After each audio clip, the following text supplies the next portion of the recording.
Allah is my heart's speech, your mercy is what I beseech. Keep in my heart your remembrance, and in your deen allow me to advance. Help me in my quest, permit me to pass the ultimate test. Help me in my quest, permit me to pass the ultimate test. Assalamu alaikum wa rahmatullahi wa barakatuh, and welcome back with another live edition of our program, Ask Huda. Beginning with the name of Allah, the Beneficent, the Most Merciful. I praise Allah, the Almighty alone, and I send the best peace and blessings upon His most beloved Prophet Muhammad, peace be upon him. My dear brothers and sisters, our phone numbers and contact informations, which should also appear on the bottom of the screen, area code 002 then 0100546933. Alternatively, same area code then 0238555132. And on the social media, the Facebook page is Salah Official, receiving your valuable calls, questions, and inquiries, and doing our best to answer them in the light of the Quran and the sound Sunnah of Prophet Muhammad sallallahu alaihi wasallam. The first question is from Zakaria Nahbu, just arrived a couple minutes ago. What is an easy way of memorizing the 40 Nawawi hadith, and where can I find the chain of narrations?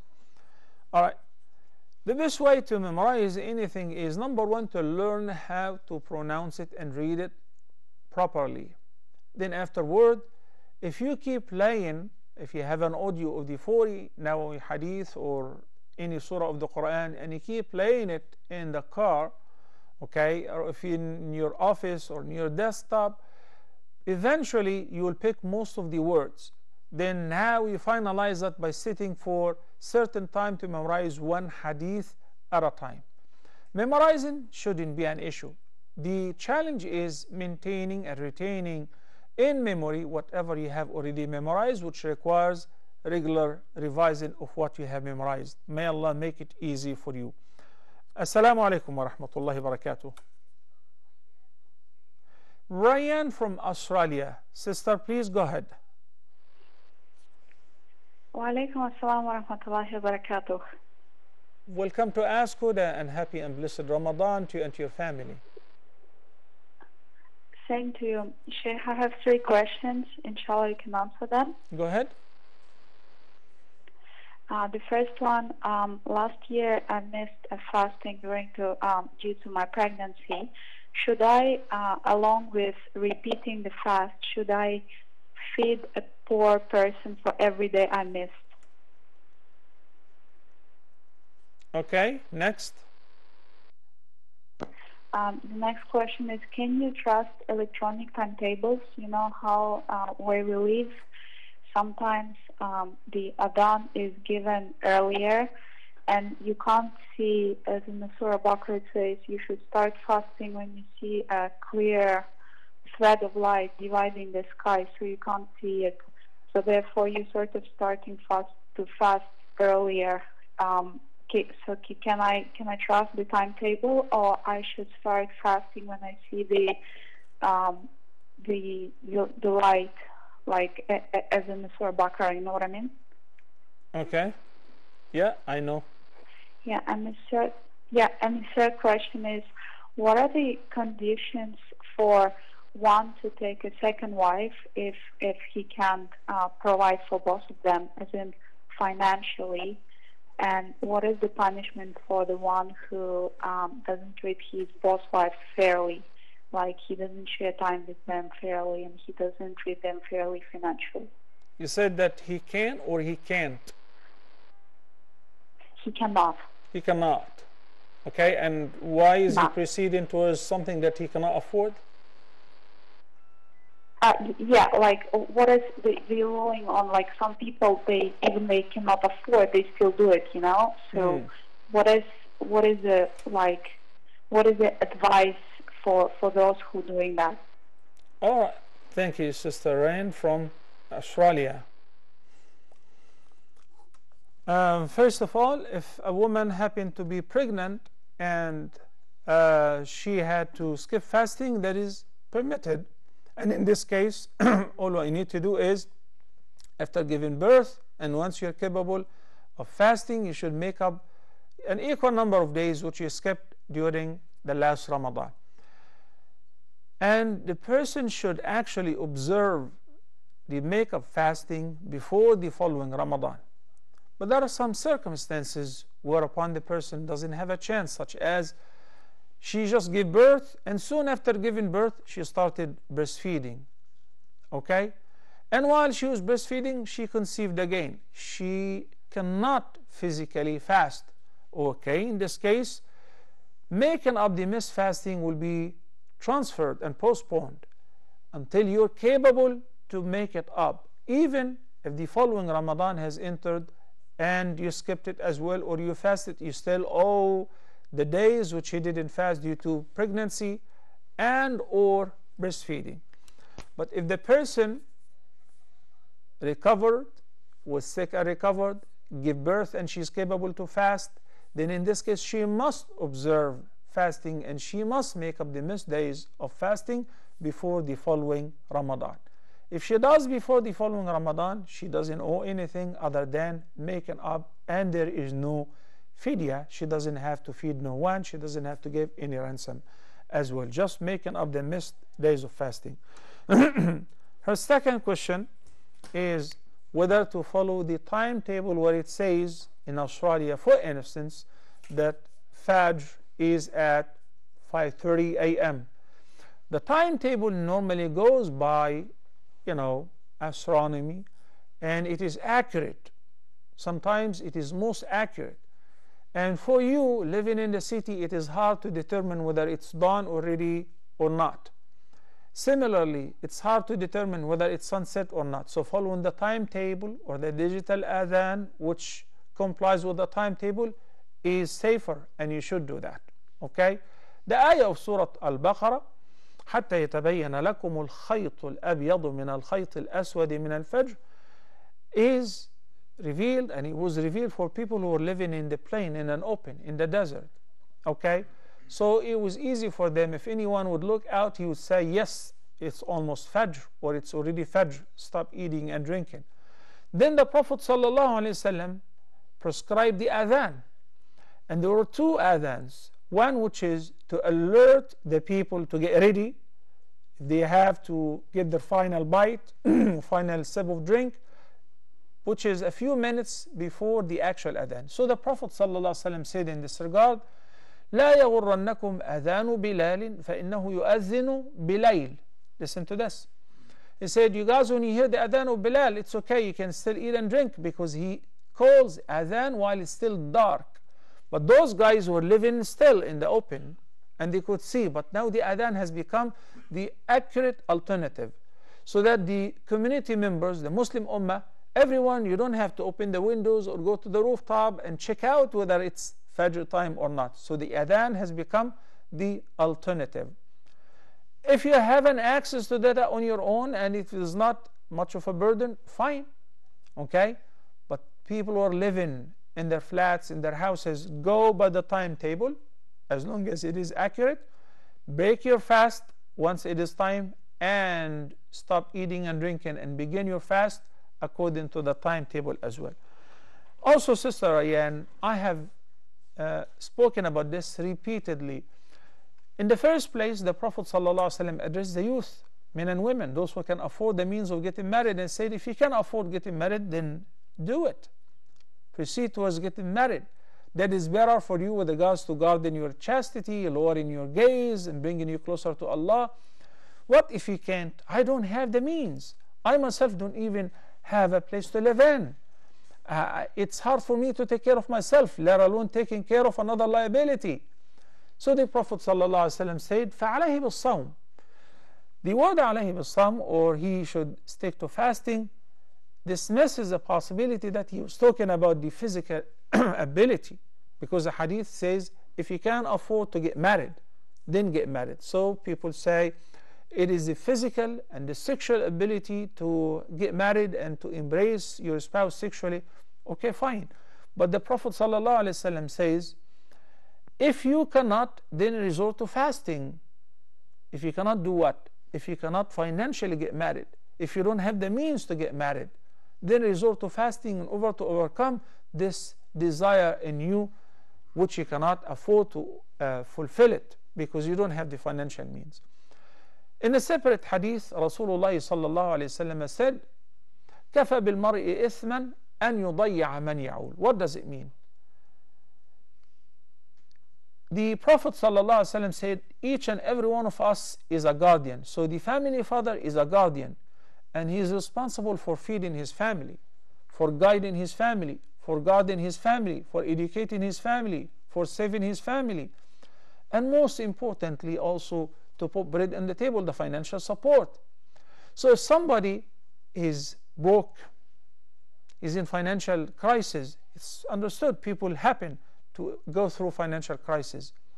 But when somebody is out of laziness, doesn't want to go to work, he's got a job, he doesn't want to take it, and whenever he takes a job, he doesn't last for a couple years, he's lazy, he's lousy, then the Prophet ﷺ said is such a big sin, and he's blameworthy because he is not fulfilling his duty towards those who are under his guardianship. Take care of your family, feed your kids, put them in good schools, educate them, buy them nice clothes, if they sick, treat them well, and all of that. When a person is struggling, literally struggling, he cannot actually provide for one wife and a couple kids, then he goes to propose to another one. As a family father, as a guardian of the girl, I'm going to ask him, and how are you going to provide for my family? It happened with me. A lot of revert girls, when they ask me to be their guardians, and somebody is proposing, and I figure out that this guy is living on welfare, and I ask him, how are you going to provide for the girl? Now is under my guardianship. So he says, inshallah, Allah will provide. You don't have plans, you don't have means, you don't have a job, you don't want to work. Well, take a hike, look for another person, not on my watch. Assalamu alaikum wa rahmatullahi wa barakatuh. Brother Muhammad from Qatar.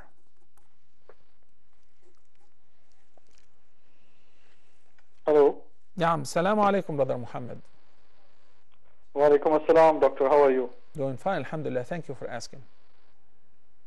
Okay, doctor, I have two questions. First question is that whenever we go outside, like whenever we go to a mall, we see some guy who will say that he want to clean the car, and he will charge like 15 reals for cleaning the car.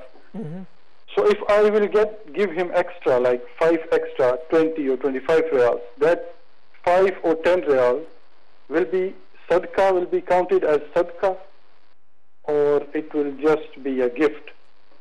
Okay. First question is that. And the second question is that in some Ramadan tents, it's mentioned that on the boxes it says it's from charity, or it's written charity. So is it allowed for us to go to the Ramadan tent and, you know, break the fast there where the box is written it's charity? So can we go and eat from that box? You know, Muhammad, can you hear me? Assalamu alaikum. Assalamu alaikum. Okay. Your first question is very clear. Okay. At any place, when I pay a tip or a little extra, like the guy who is washing, cleaning the car, he's asking for 15 and I give him 20. Is the $5 extra perceived as charity, or is it just mere hadiyah? You know, the hadith of Nu'man ibn Bashir, may Allah be pleased with him and his father, answers your question. The Prophet ﷺ said in that hadith, إِنَّمَا الْأَعْمَالُ بِالنِّيَّاتِ. Deeds are bought by the intentions. You saw this guy, so actually your car is just washed. I just got it out of the washer. But you saw the guy standing in this extreme hot weather, so you said, just give him the job so that I can give him a few bucks, and this is your intention to help him. So the 15 and any amount you pay extra is a charity, including the amount which you paid. You don't need the car to be washed. you know, you're just hiring him so that you can give him, you find it as an excuse to give him some money. So what is your intention? To give him some help. So that's a charity. Okay, Brother Muhammad, Assalamu alaikum. Wa alaikum assalam. I'm not sure if you heard the answer to your first question. I was just answering your first question. Did you? Yes, I heard that. Okay. Now I just want to clarify one thing with regards to your second question. You said you guys go to have iftar in those tents which are prepared for public iftar, correct? Yes. Okay.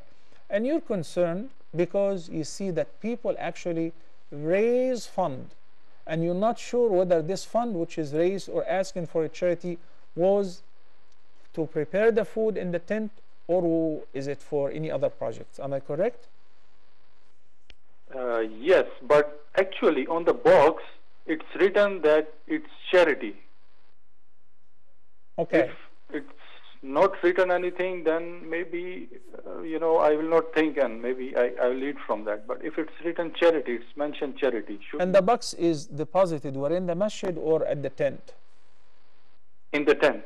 Oh, in the tent where they offer iftar. Yes. Okay, got it. Thank you, Brother Muhammad. Okay. Thank you, Doctor. You're welcome. Across the Muslim world, there is a tradition in Ramadan that wealthy people, those who can afford it, those who would like to honor their late parents, they offer free iftar. They even call it Mawa'id ar-Rahman, on the tables of the most merciful, so that people come and have iftar and so on. And by the way, in most cases, these tents which offer iftar are not exclusively to offer the poor iftar. No. It is with the intention of offering any wayfarer, any passing by person, poor or rich, iftar, because of the hadith in which the Prophet ﷺ said, من فطر فيه صائما كان له مثل أجر صيامه على أنه لا ينقص من أجر الصائم شيئا. When you offer an iftar meal to a fasting person, he will be rewarded for his fasting, and you will get the same exact reward similar to his, without diminishing the reward of the fasting person. So they don't really care whether the person who is entering to have iftar is rich or poor, driving Audi, Mercedes, or walking on foot. They don't mind. It's iftar for every fasting person, so they welcome everyone. Now when they have a charity box, those who can afford to deposit in it, as long as the term charity is general, then it doesn't matter whether they use it to recycle it, to bring iftar to more and more people, they send it to another tent, they spend it towards maintaining the masjid, they give it to the poor. It doesn't matter. It's a charity, general charity, so it doesn't hurt you whatsoever. Okay? And don't worry that you are eating from a food which is spent on from a charity money, because mainly the iftar is offered, and there is fund for iftarus sa'im, not only the poor people. This is what we do here.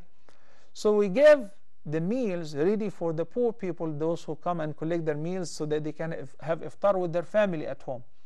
But any person would like to join us for iftar, it's an honor for us, because we will get a thawab, a reward similar to their reward for fasting. Okay? Barakallahu fikum. The organizations which do, non-profit organizations which do collect fund and they dispense it, they actually have to be very careful, and they have to be very specific, especially when somebody says, please give that much money, I donated $500,000, say this is to the orphans. Then only the orphans, those are eligible. And also sometimes the charitable people, the donors, they specify this is zakah money, so it can go to anyone. It must be a zakah eligible recipient. This is a general charity, so they decide we need to cover this area, we have a big deficit in the area. It's entirely up to you. But if the donor specifically mentioned, this is for widows, this is for elders, this is for nursing homes, this is for the treatment of renal failure, then you must stick to his intention. You don't just give him a receipt, says yes, yes sir, inshallah, and you just throw the money in the same box. Otherwise you'll be committing a big violation. الوقف على نية الواقف. When I give any amount of charity with the intention to be spent in a particular field, a particular area, it must be used only for what I specified. Okay, barakallahu fikum. The following question is from Adama Omar, who says, a person feeds the poor with the little he has, especially during Ramadan. When he died, can this act be continued on his behalf with the hope that the reward would reach him? If you mean that somebody will continue feeding the poor on his behalf and ask Allah to give him the reward, yes, for sure. If you donate and give any charity on behalf of any person, living or dead, that will benefit the person, you and your intention. I know that somebody will say, and will I get a reward for that as well? Yes, you will be rewarded as well. We are dealing with the most generous brothers and sisters, okay? Mukhtar Darami, Mukhtar says, and Mukhtar has been asking how to call from the States, and I left them a number. They're working on it, inshallah, so that you would have a local number. Anyone from North America or even Latin America can call this number, and it will not cost you anything. They're working on it, inshallah, and a WhatsApp number as well. So Mukhtar's question is, what is the ruling on Muslim couple who try to use contraceptives because they think that they cannot afford to take care of another child at the moment?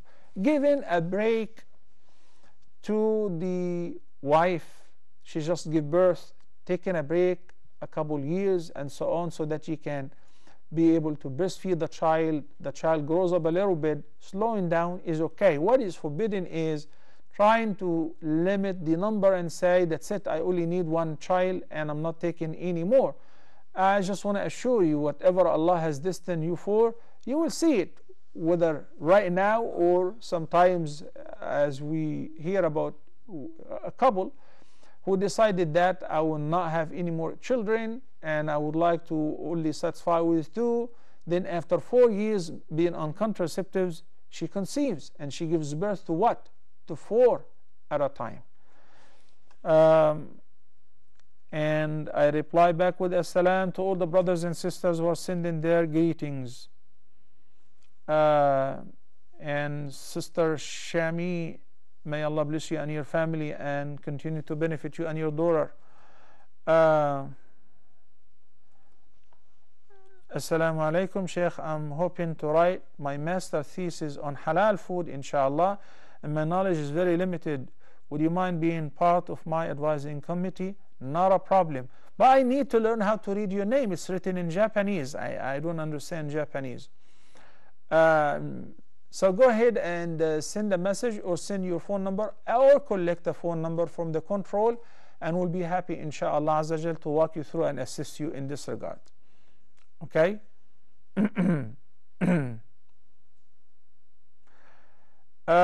Hussein Pasha, is it permissible to watch TV where you're frequently seeing opposite gender? That's a good question. What do you see is what determines the ruling, whether it's halal or haram to see.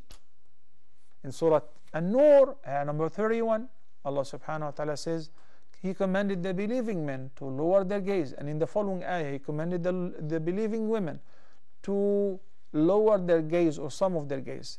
He said in the first ayah, قُلْ لِلْمُؤْمِنِينَ يَغُضُّوا مِنْ أَبْصَارِهِمْ وَيَحْفَظُوا فُرُوجَهُمْ ذَلِكَ أَزْكَى لَهُمْ. And then in the following ayah, وَقُلْ لِلْمُؤْمِنَاتِ يَغْضُضْنَ مِنْ أَبْصَارِهِنَّ وَيَحْفَظْنَ فُرُوجَهُنَّ وَلَا يُبْدِينَ زِينَتَهُنَّ, to the rest of the ayah. So He commanded both the believing men and the believing women to lower some of their gaze. If you see anything, not necessarily on the screen, walking in the street, and you see a woman who's not dressed up properly, and you're a man, you're not allowed to look at her awrah. She's at fault, she's not wearing hijab, that's her problem. But your job is to lower your gaze. Don't look. The sister is living in the States, living in Australia, living in the UK, And while walking, going to Walmart, going shopping, there are a lot of men who wear a pair of shorts and they show their aura. Lower your gaze. Same applies to the screen. What you see on the screen is similar to what you see in reality. If you see anything which is not permitted for you to see, then you should lower your gaze. Maya Hadi, my father was alive. He was receiving a retirement pension after his death. Then my second mom was the one receiving it, and the law in France do not recognize the second wife.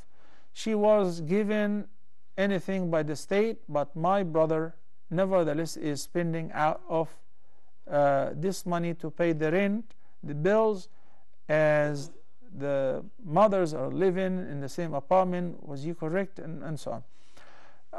I'm not really sure about the law in France, but I can tell you one thing, that do not take anything which is not your right. Do not take anything which is not your right. Few years ago, when I decided to collect my kids from the States and bring them to Muslim country to learn the deen, memorize Quran and study Islam and learn Arabic and so on, while filing for my taxes, so I was receiving a big tax return, 5 grand.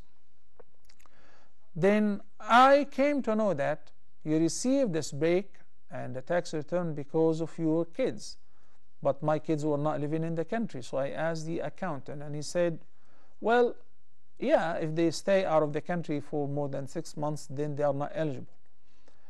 I asked him, what does the law say? Because now I'm not paying, I'm talking about taking, I'm a beneficiary. Said, this is the law. If you stay out of the country for more than 6 months, then they are not eligible. You cannot take a tax return for them. I said, then in fact they stayed more than 6 months. He said, nobody will know. This is what he said. I said, but in Islam Allah knows. So I am not taking this money. Am I just sharing this with you guys? You think that this guy is a very honest person? No, I'm just saying that this is Islam. This is our deen, brothers and sisters. You only take what is your right and what you're eligible for. Cutting corners, doing slicky things, like, you know, I travel a lot, and a lot of people, they do this. They live on welfare, they take a flat, free housing from the government, and then they file for divorce on papers so that the sister would get also a free housing, and then they are not actually divorced. They rent one of the properties on their table and they take that money. All of that is not permissible in Islam. I know you say that this is a non-Muslim country or whatever. Al-mu'minuna ala shurutihim. This is what the Prophet ﷺ has said. And if they're giving you some sort of help and you're eligible for it, enjoy it. But if you do sticky things, cut corners, fake papers, forged documents in order to receive something which is not yours, that's not permissible in Islam as well. May Allah guide us to what is best.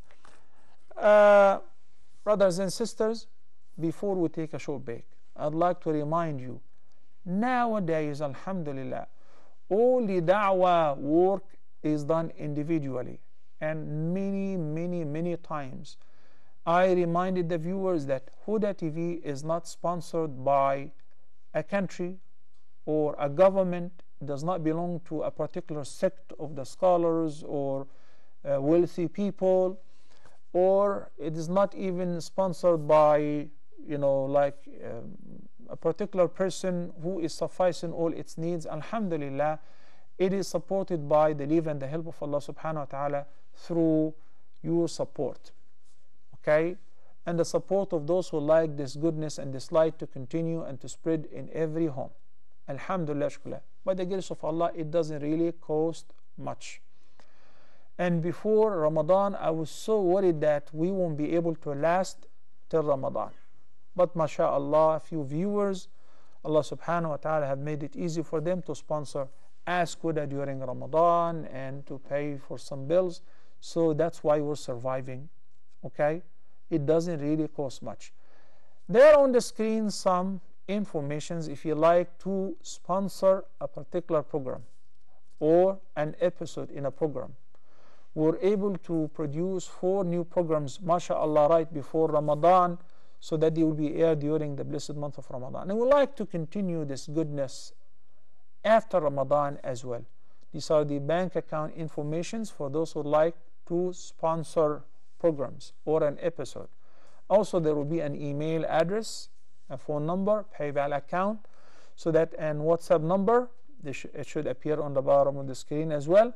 If you like to specify, I like to sponsor one episode, like to advertise, I would like to make a program about whatever, we'll be more than happy to recruit scholars, speakers from all over the world to film a program which you think it is useful and it complies with our policy.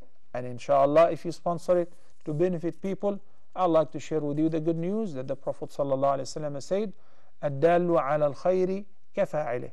Don't you think that the person who is presenting this program right now is the hero or he is earning all the thawab? No, he's just one of the soldiers, one of the workers, while behind the screen there's a big crew, and behind all of that is your financial support. I hope they post the WhatsApp number as well, so that you can communicate with them for further informations. Also, we'll keep airing the PayPal account, the bank account, and the email address for support at Huda.TV. We'll take a short break, and inshallah we'll be back in a couple minutes for some more. Please stay tuned.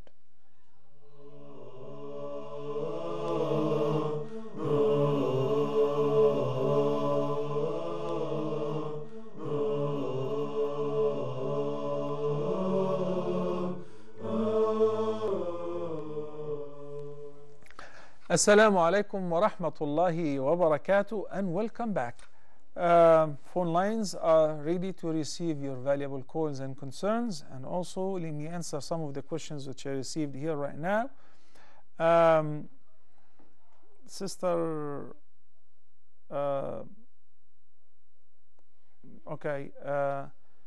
Solanki, H.A. Solanki, is asking if a person has already prayed Asr and later on he does ablution 10 minutes before Maghrib. Can that person pray the 2 rak'ahs of ablution before Maghrib? Well, in the sound hadith, the Prophet ﷺ said, "Man tawadda'a mithla wudu'i hadha." He has eventually performed wudu. Then he said, whoever will perform wudu similar to the way I just did, ثم صلى ركعتين لا يحدث فيهما نفسه إلا غفر له ما تقدم من ذنبه. Which means if you perform a perfect wudu, then you pray 2 rak'ahs with full khushu' and concentration, all your previous sins will be forgiven. This is what the Messenger of Allah, peace be upon him, said. So that indicates it is recommended to pray 2 rak'ahs, which are known as sunnatul wudu, the sunnah after performing wudu at any time, even if it is time which is disliked to pray nawafil. Like what you said between Asr and Maghrib. It's okay, because this is a prayer that has a reason, which is sunnatul wudu, to earn Allah's forgiveness. After you prayed Fajr, you sit and make an adhkar and you void your wudu. You want to make wudu before sunrise. Likewise, you make wudu and you pray the 2 rak'ahs of sunnatul wudu. This is an exception. Barakallahu fikum. Sister Fatima Lishana is asking, my friend is suffering from cancer. Please pray for her recovery. And are we allowed to pray like this even they are not Muslims? Yes, Sister Fatima, we are encouraged and recommended to pray for those who are sick, even if they're non-Muslims. It is something different. Not only that, and even visit them and wish them that they will recover soon, and make dua for them, and give them ruqyah as well if it is possible. All of that has been narrated in the sound ahadith. I'm taking advantage of this question right now, and I ask Allah to cure your friend who is not Muslim. She's having cancer. May Allah give her shifa and may Allah guide her. Didn't the Messenger of Allah visit a young Jew who was sick?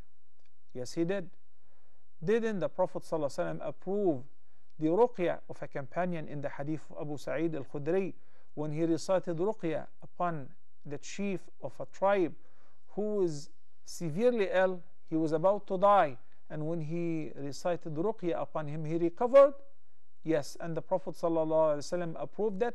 Yes, he did approve that. So it is perfectly fine to make dua for non-Muslims, to wish them well, to wish them quick recovery, to visit them whenever they are sick, to buy them gifts, to visit, to even support them financially from the voluntary charity if they needed financial support or help, such as in case of medication and so on.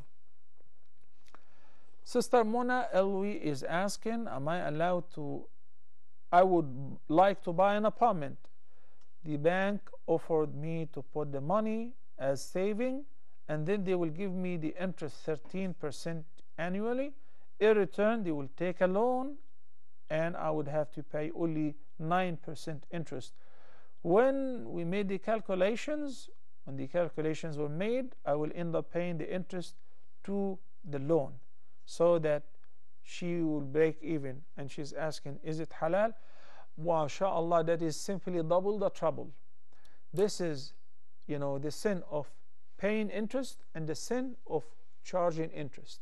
Double the trouble. No, Sister Mona, I'm afraid that is not permissible whatsoever. Alhamdulillah, if you have the money to buy the flat, fine. Why don't you make the deal with the bank? Just take the money and do whatever you want to do, but I'm not paying interest, I'm not charging interest. How is that? If the bank is selling the flat, or is going to be the broker will buy the flat and sell it to you, so that by owner finance, fine. But to pay interest, haram. To charge interest, haram. Even if you take the interest to pay towards the taxes, or to pay towards paying interest which you have taken a loan from the same bank, that is not permissible. So you see, brothers and sisters, the worst sin which incurs the worst punishment in the Quran is not adultery, is not drinking, it's rather dealing with riba. Let me explain further after this call, inshallah. Assalamu alaikum. Sister Irfana from India. Assalamu alaikum, Dr. Salah. How are you? Wa alaikum salam wa rahmatullahi wa barakatuh. Dr. Salah, I have two questions today. Hello? Yes, I hear you, Sister Irfana. Go ahead. Okay. My first question is regarding fidya.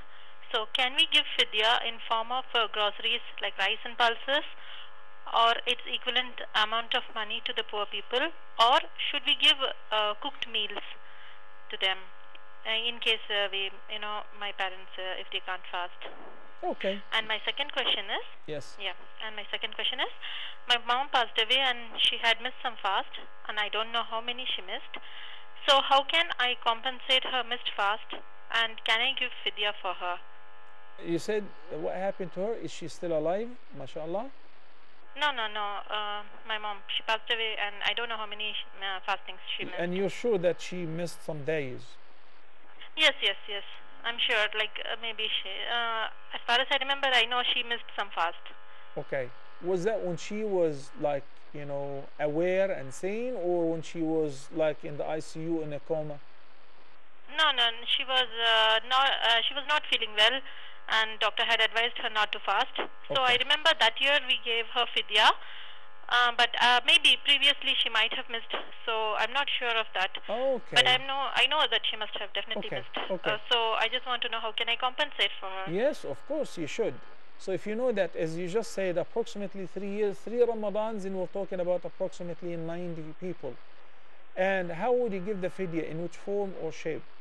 The Quran says, فَفِدْيَةٌ طَعَامُ مِسْكِينٌ طَعَامُ مِسْكِينٌ. Whether raw food, like you give rice and meat, or you give them the cooked meal, it doesn't really matter. Whichever is easier, affordable, and better for the recipient.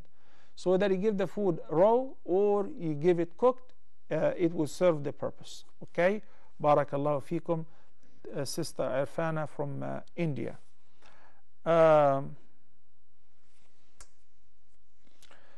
Maryam Romana, sister Maryam says, is it a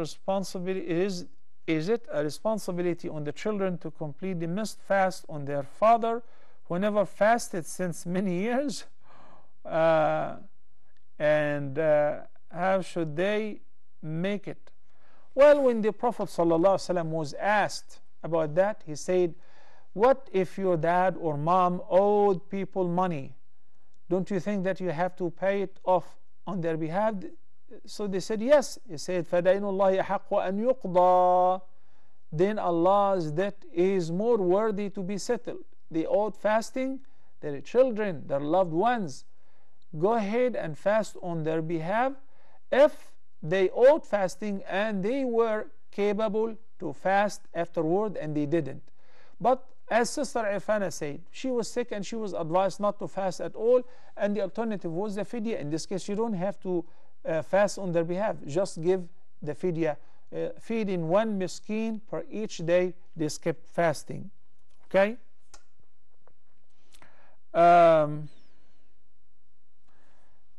Sharifa Subayr says, Prophet Muhammad, peace be upon him, moved his index finger throughout tashahhud. That is sunnah, but according to the Hanafi madhab, moving any body part more than 2 times nullifies the prayer. Which to follow? Okay, with regards to moving the index finger in the tashahhud, there is a great difference of opinion as far as to keep pointing it or to keep it up when you say ashhadu an la ilaha, or you put it down when you say illallah, and so on, because there is no specific hadith that describes how to move it. So as far as moving the finger in the prayer or pointing with the index finger in the tashahhud, that is sunnah guaranteed. It has been confirmed, no doubt in this regard.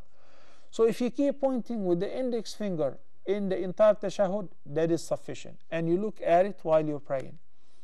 And if you do like Ka'b ibn Ujara narrated that يدعو بها وائل ibn Hujr يدعو بها ويحركها, that the Prophet ﷺ, he said, I saw him, he was making dua while moving the index finger.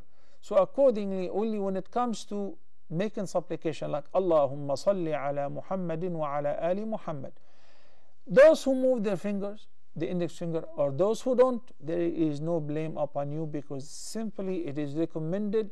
It doesn't affect the validity of the prayer. Barakallahu fikum. We are ready to conclude our episode today.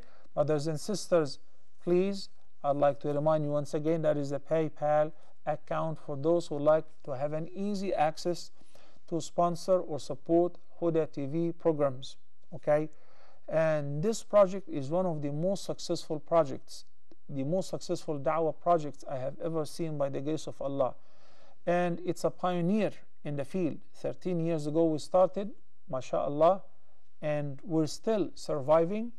Entered almost every house, if not through the satellite, the social media, the free materials that we distribute. Like this year, mashallah, maybe 4 or 5 big channels are receiving programs from Huda TV because of their authenticity and high quality by the grace of Allah. So the nafa', the benefit, is not limited to our screen by the grace of Allah. May Allah accept from all of us. Here is a WhatsApp number for inquiries as how to support, or how much, how many programs, and to discuss this whole matter. You can send your messages or call this WhatsApp number, or leave an audio message, and inshallah somebody will reply and get back to you. Jazakumullahu khairan. May Allah bless you all. Happy and blessed Ramadan to all of you. أقول قولي هذا وأستغفر الله لي ولكم وصلى الله على سيدنا محمد وعلى آله وصحبه وسلم تسليما كثيرا. And see you tomorrow inshallah, same time. والسلام عليكم ورحمة الله وبركاته.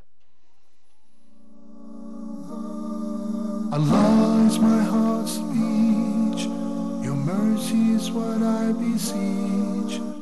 Keep in my heart your remembrance, and in your deen allow me to advance.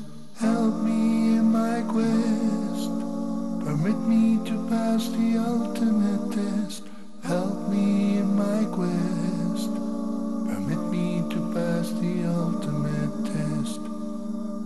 Allah is my heart's speech. Your mercy is what I beseech. Keep in my heart your remembrance.